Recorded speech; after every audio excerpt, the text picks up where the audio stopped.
Hi, I'm Chief Meteorologist Travis Meyer. It was a windy day. It could have been worse, and it was worse out in western Oklahoma, much of Kansas, Colorado. There's blizzard stuff going on out there. It has been miserable. There's been semis flipped over because of the wind. We, on the other hand, had 40 to 50 mile an hour winds, and that's about it. But unfortunately, those winds are still going to stick around as we go through the evening hours. So that's not going to end. Very mild weather, though. But we've had just temperatures moving in the upper 60s to near 70. And we're talking about tonight it'll be okay until we get a northwest wind, which will be coming in tomorrow. Our wind advisories will continue until 1 a.m. out to the west. Our wind advisories here in eastern Oklahoma as well. This is high wind. This is wind advisories. There's a big difference in wind speeds. But still, if you have to drive, make sure that you're holding on. Wind gusts for tomorrow morning at 7 o'clock will be around 30 to 40 miles an hour. And during the day, the winds again pick up because this is such a huge storm system.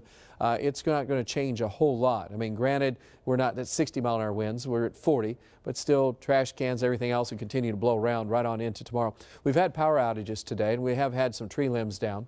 This storm system will continue to march to the northeast, and it's wrapping around blizzard conditions across a portion of Nebraska, also into eastern Colorado, some of the worst conditions we've had in a long time. This also broke a record low pressure for the panhandle, or really for the state of Oklahoma, but out in the panhandle when it was coming through or near earlier today. This is still a monster storm. It's the biggest of the winter by far. And unfortunately, it's causing some real concern.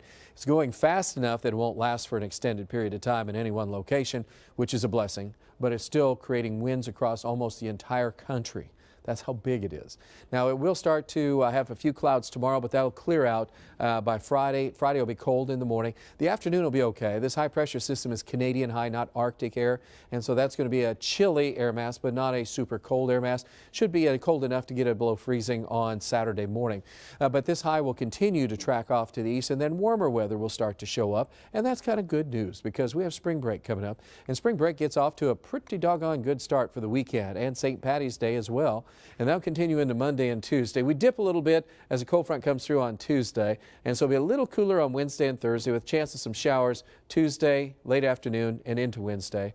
And then another chance of showers will come up over the weekend. Overall, though, temperature's not too far from normal, which is mid-60s for this time of year. But at least the kickoff is really good. The rest of it, it's okay.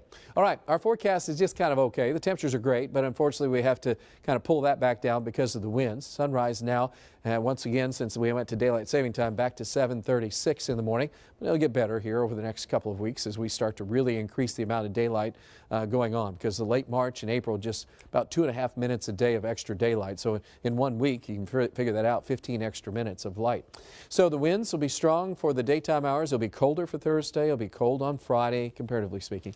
Freeze on Saturday morning, which is not a bad thing. It's kind of got to keep nature calm for a while yet. We don't want to get everything trying to start blooming all of a sudden. St. Patty's Day looks fantastic.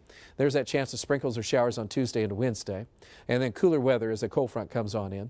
And then you see temperatures really not all that bad for next week. It's just a little bit on the chilly side, but we've had a lot worse. That's a look at your 9-day planner. Additional information coming up on that huge storm system tonight at 9 and 10 o'clock. I hope to see you then. Meantime, hang on.